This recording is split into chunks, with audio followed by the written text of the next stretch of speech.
listen-only mode. Good morning and welcome to our webinar on security awareness. My name is Martin Kowalski and we will be talking about security on the job. A few things first. This webinar will be recorded, and of course you will receive a link to this recording after the presentation. You can ask questions if there are questions on the panel to your right, and also we will have a short Q&A session after the presentation itself. In general, you can be sure that we will have a few things covered in here.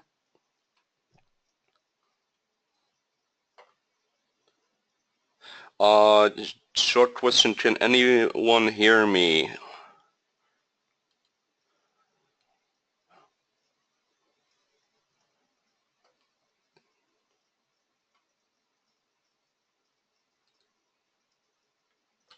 Okay, I'll see if there's a technical issue. Hold on.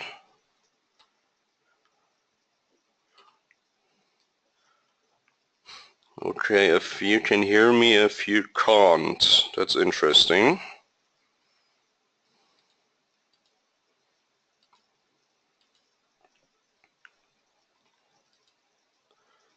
For those who can't hear me, please restart your manager. Maybe this will fix the issue.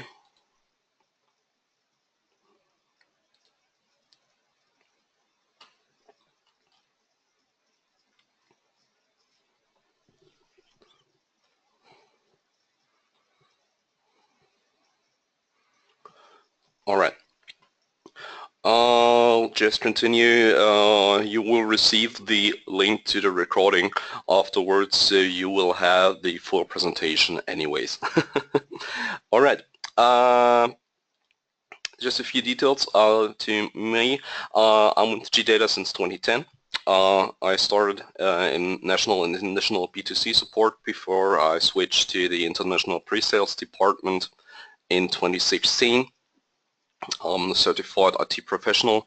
As you can see, I have several certifications on my CV that helped me a lot for this webinar. Today's topics will include data encryption, social engineering, also a special section on dumpster diving, mobile devices, and malicious insiders.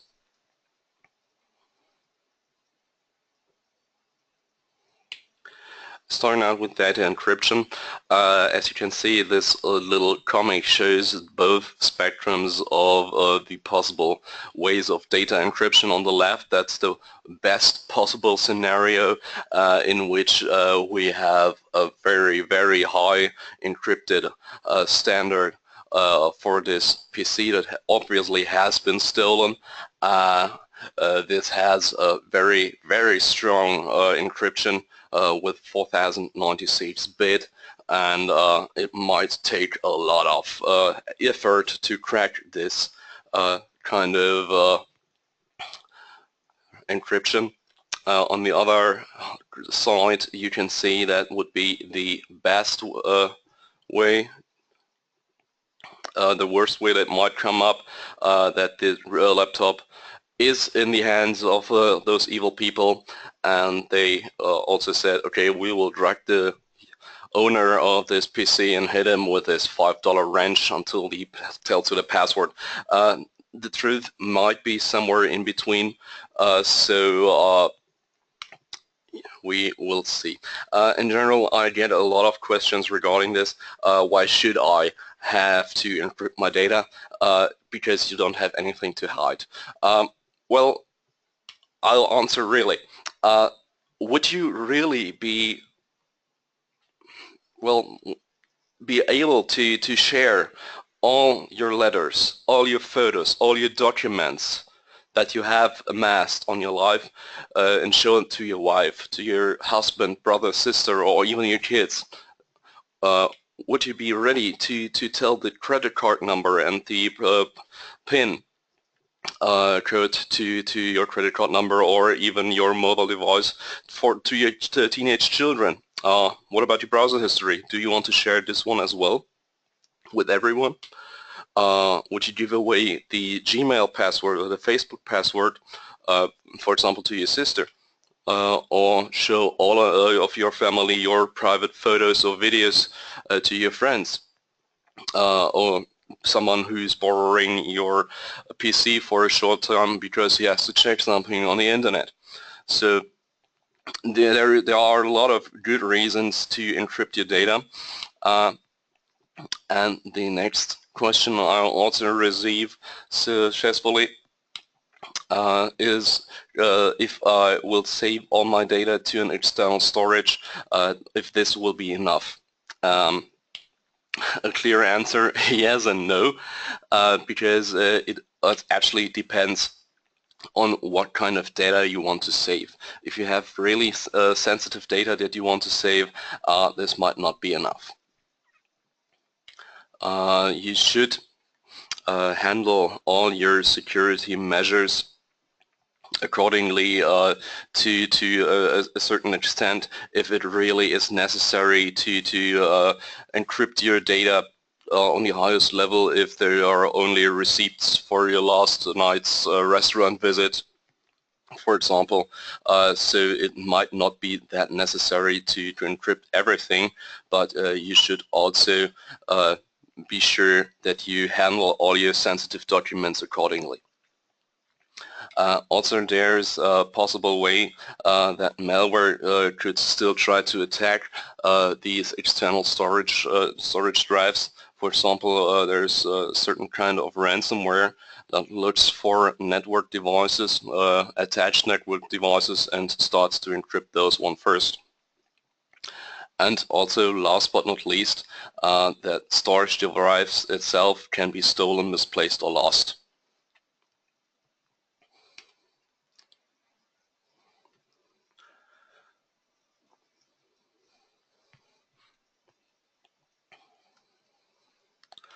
First, we will talk about the storage area network. In general, if you use this kind of data security, in very simplified terms, you could say that you are in one place and your sensitive data, or the data that is stored on this storage area network, is another place in which there is a restricted physical access. Usually it is a protected data center that has self-encrypting drives built into those racks.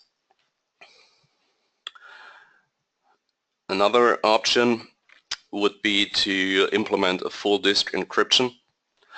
This full disk encryption includes that every bit and byte will be encrypted on your system or on the disk itself, which is actually very perfect for mobile devices like laptops or your smartphone, your tablet.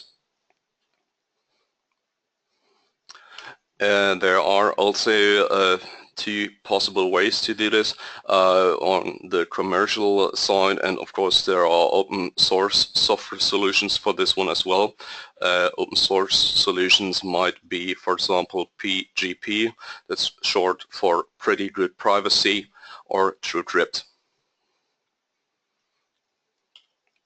One thing do those things have in common, however, it is very important that you keep in mind your key to this encryption, because if you lose this key to the encryption, you will lose your data, because it usually cannot be recovered since it is not the plan to do this, that there is actually a key recovery process.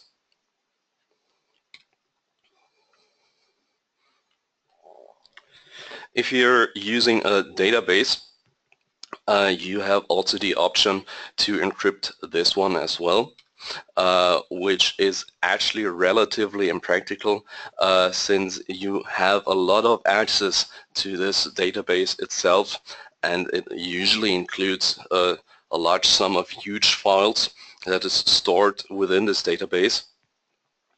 And also it is actually common practice within the security community that only certain parts of the database are usually encrypted.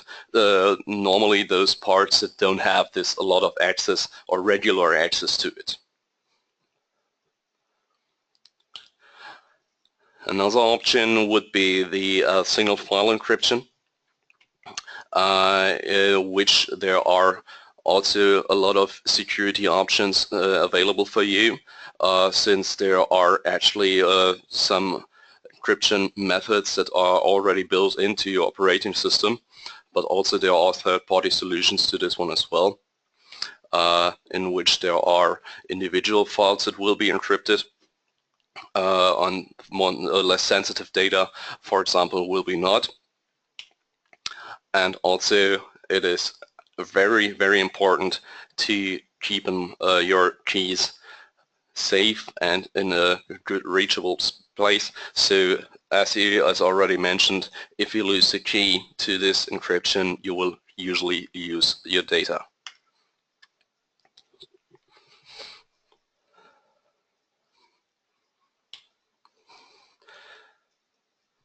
Removable media encryption is actually a very big security concern to any security guideline.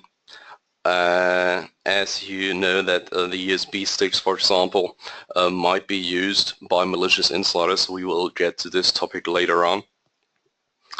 Of course, in here there are also the important issue of your key management.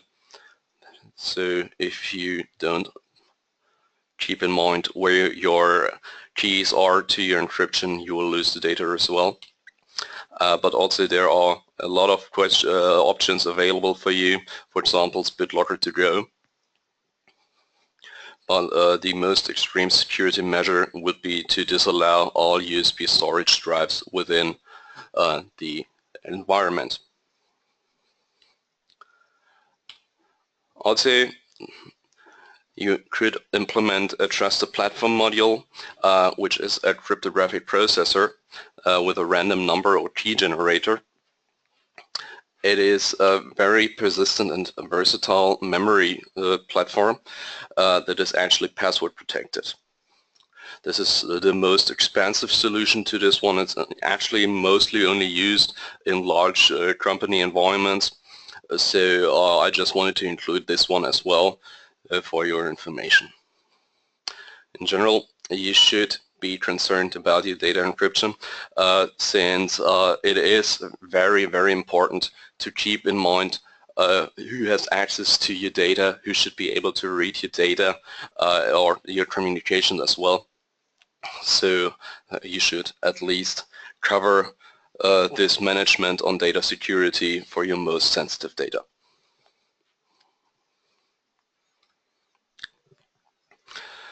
Social engineering has become actually a growing number of concern within the last years as Facebook, for example, or social media networks have become increasingly popular. And with this social engineering problem, it is often delivered via spam, instant messaging. There are chatbots that are actually trying to communicate on social platforms with you, trying to get information on you, or even telephone that you might be contacted by malicious people that want to extract data for you. In general, they are trying to spoof reliable persons, persons of authority. For example, in the US, it's a common way to say, yes, I'm from the IRS. That's the tax government institute that might have a lot of power over your life. And also other organizations like, for example, the CIA, FBI, any kind of government-related institute. We have two kinds of phishing that are usually distributed around the internet. It's called phishing or spear phishing. They might distinguish themselves between two things. The first one is an actually undirected attack. The second one is a directed attack, since there are a lot of people that are getting attacked directly, since you usually try to gather a lot of information about your person and then try to get in touch with you. The most prominent thing would be the so-called whaling. Those are CEO-directed attacks, since there are a lot of information regarding these persons available on the internet, for example, so they try to attack these people directly.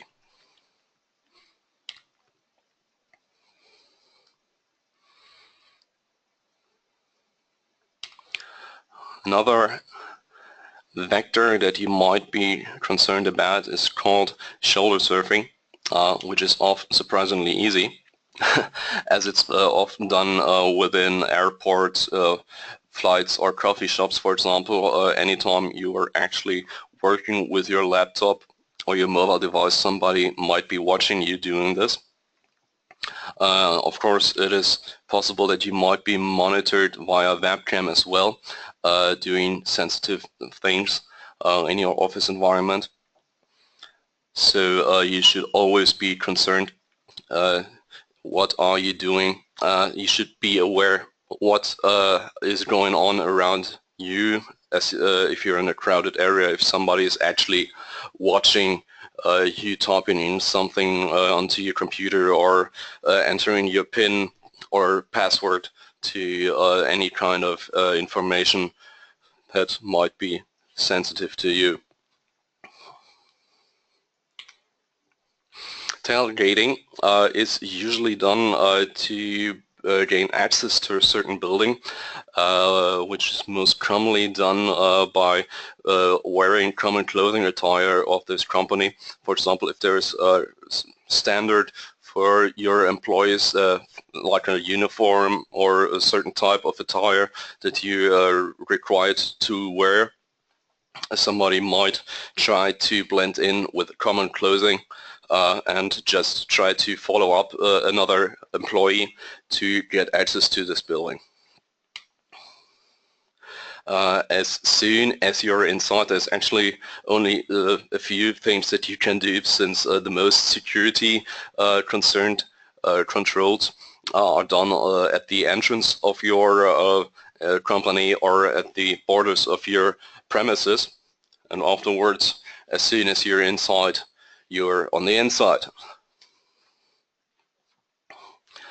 This is usually only able to prevent if there are some visitors allowed on your premises, and these visitors have strict policies like wearing a visible badge, and also that your employees are aware of your fellow employees and might speak to people who might be not common on their premises. So they are asking, hey, who are you? What are you doing here? This might be another way to prevent this kind of access.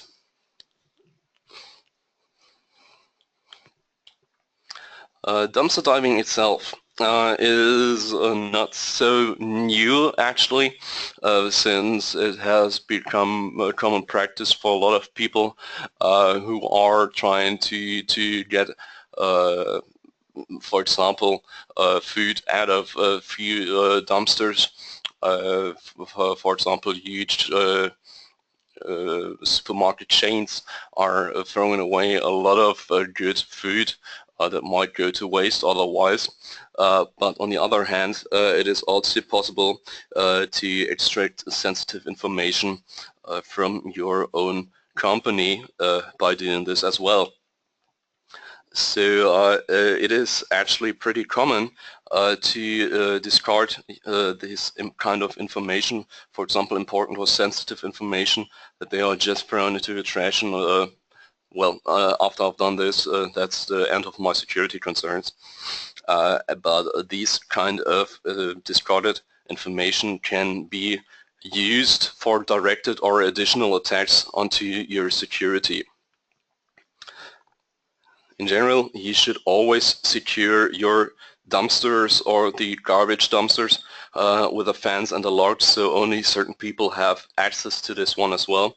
But most importantly, you should shred or destroy important or sensitive documents as soon as they are no longer needed.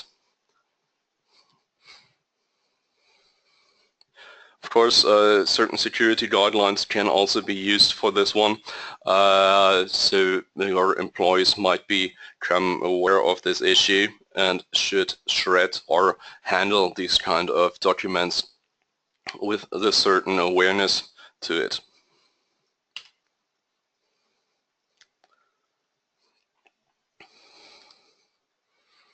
The most direct kind of way would be the impersonation attack. That might be done by someone who pretends that he is someone he's not. Usually it's done by calling someone saying, hey, I'm with your help desk from your company, I'm with the IT department, could you please tell me your password so I can work on it on your computer, because I have to install some kind of driver or security update, and usually people will trust these people.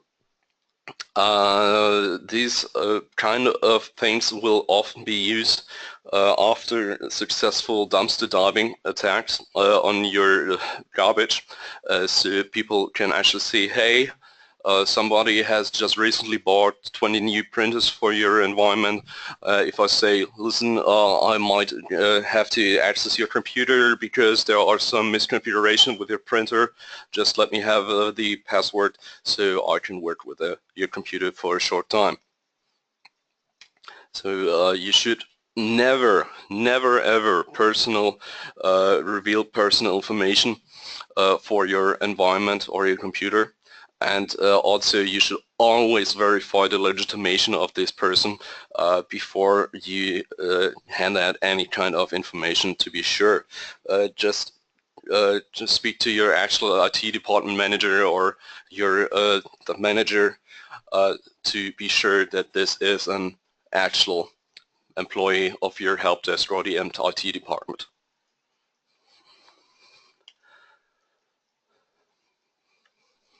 Computer hoaxes are one of a few things that I've just included in here to just have the full information on this one as well, since that is actually a threat that does not actually exist, but seems to be real if people are communicating this.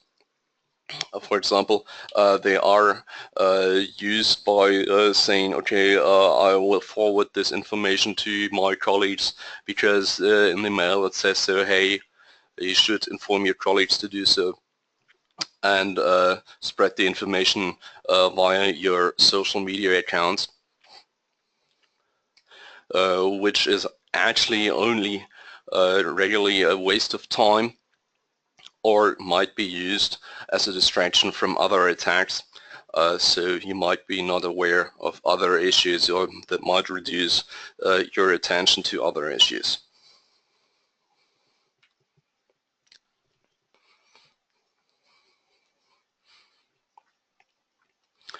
Coming back to those so-called whale hounds, as I already mentioned, this is a directed phishing attack on CEOs or other people in charge, since this is actually a very difficult attack vector to identify, since usually only the employees can be trained to be aware of this kind of thing.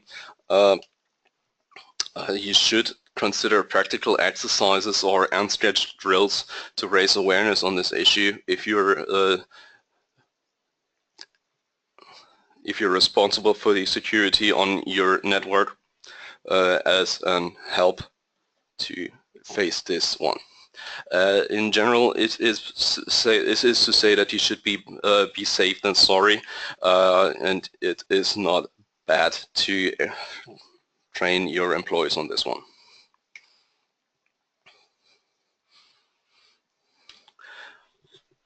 In general, social engineering attacks are effective in their ways, since those vectors are constantly changing. There's always something new coming up, and also they might involve several people and organizations by handling these things.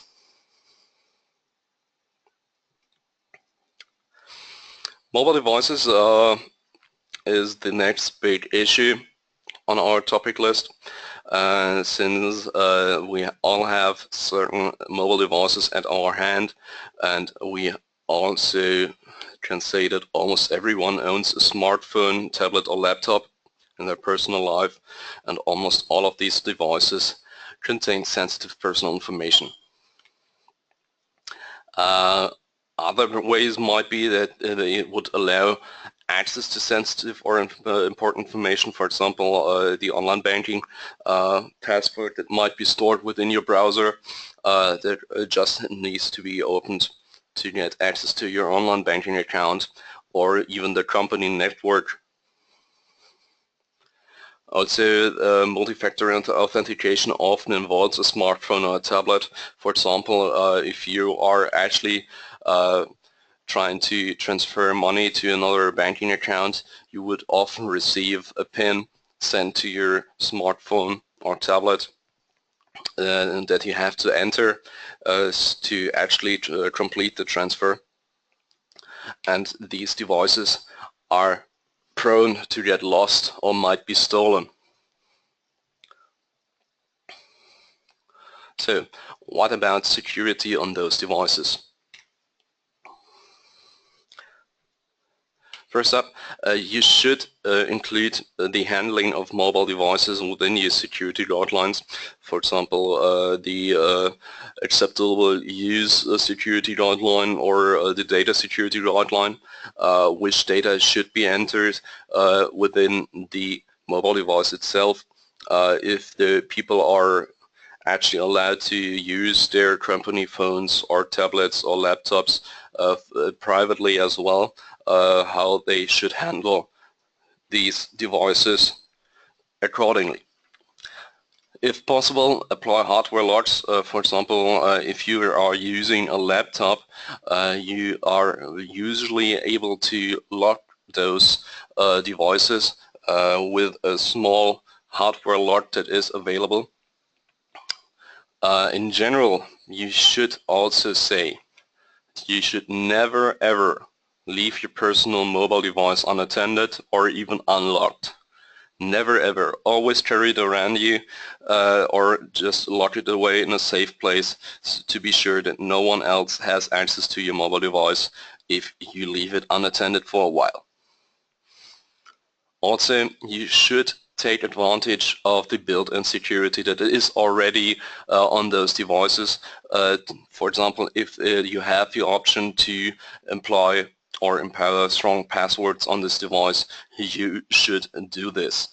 Also, don't use easy unlock patterns. For example, some kind of letters or some kind of single strokes that you might only have to do to unlock the password or the device. It's one you think you should avoid. Also, if possible, you should encrypt the data on the mobile device, as I already spoke about at the beginning of this presentation. That's something you should do in any case. For example, if your device gets stolen or lost or misplaced.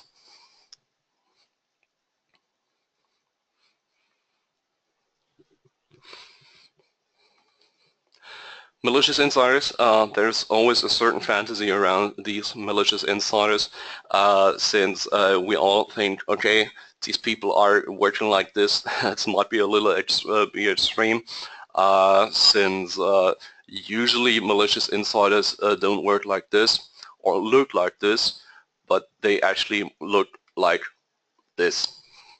For those who don't know this man, this is Edward Snowden.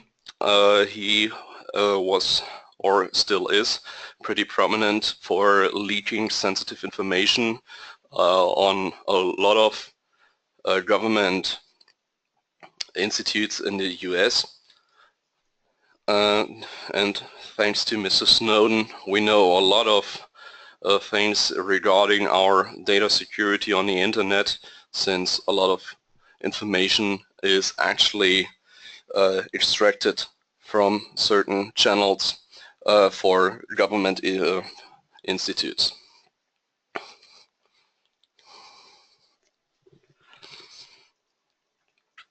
Malicious insiders have a lot of power, or might have a lot of impact on your security, since first they are allowed to enter your buildings or enter the premises, which is in general a lot, since not everyone has this kind of power. And also this is also why the principle of least privilege has been widely applied within security guidelines or within companies to secure your information.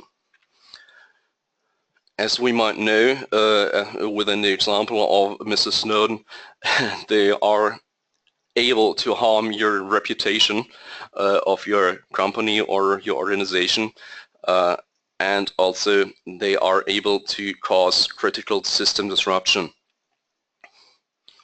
But of course the most important issue might be the loss or leakage of confidential information to other people or the public as well. On a short side note, I'd like to talk about found USB sticks. I see the found in hyphens, since a lot of people use USB sticks as a new kind of attack vector that actually exploits the goodwill or the curiosity of people, or even the carelessness. As there was a test on this issue from a University of Michigan, they actually had a success rate of up to 98% that these USB sticks that have been lost in hyphens on the campus will be actually put into the computer to check whose computer that is. If you're interested in this one, I highly recommend to read this paper. It's actually very interesting, and it's really fun to read actually. One of the most important issues on this one is that only limited prevention method can be applied on this one. So there are ways to infect, compromise, or do even worse things to your computer. For example, this little feller, it's called USB Kill 2.0. This is a little nasty device that is becoming increasingly more common. It's actually a USB stick that has been modified to load or unload the internal capacitors by repeatedly loading and unloading them, which repeats several times within a second until the stick is removed. And until then, this hardware damage that is applied to the system might be unrecoverable. So this PC or general device might be damaged beyond repair. One of the worst things actually is that it's on sale right now. Yes, this device can be bought within an online shop on the usual internet, and it's only available for 50 euros. Great, isn't it? No, actually not. This is a very important thing to consider if you're allowing the usage of USB sticks within your company premises. Another thing is called rubber ducky. Might look a little bit funny like this, but these things are also kind of dangerous to your system as well, since they are using a few methods since if it quenches like a keyboard and types like a keyboard, it must be a keyboard. And since humans use keyboards, these computers trust humans that these inputs that are actually plugged into the system by this USB rubber ducky stick is actually done by a human being. These rubber ducky USB sticks are using keystrokes that are usually scripted. They are bypassing traditional countermeasures, and these vectors that are used within these rubber duckies are using very simple scripts. There are very interesting tutorials on the internet available, what you have to type in or what kind of commands you have to use within the script to do certain things. And another big concern about this, it also is on sale right now. You can actually buy this one as well on the internet, on the regular internet, for around $45.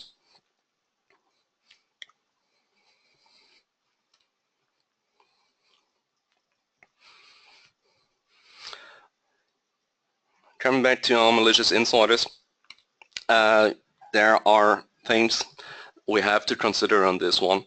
And as of many things in life, security cannot be guaranteed. Not everyone in your company might be a malicious insider or might be able to actually harm your company if they want to. But it only takes one person to do this that might leave behind unrepairable damages to your system. Only physical security can actually mitigate the risk.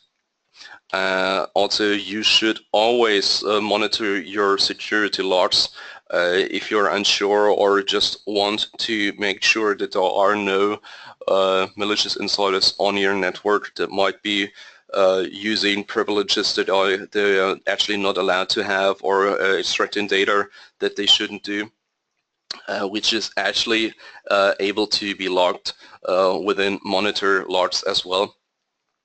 Also, you should consider always checking the management for your users, so these users cannot escalate those privileges. But also you should be sure that all suspicious activities should be reported immediately by all of your employees.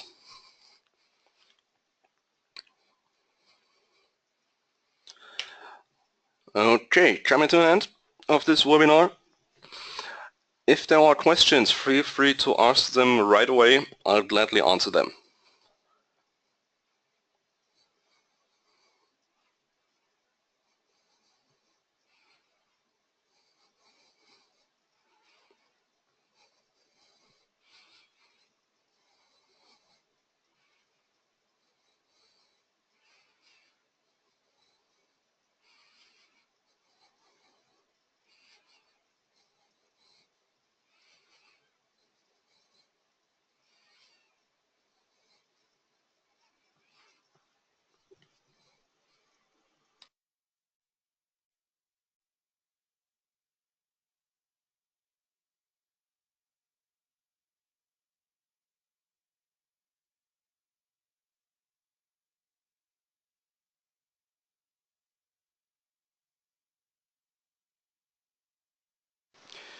Okay, seems like there are no open questions so far.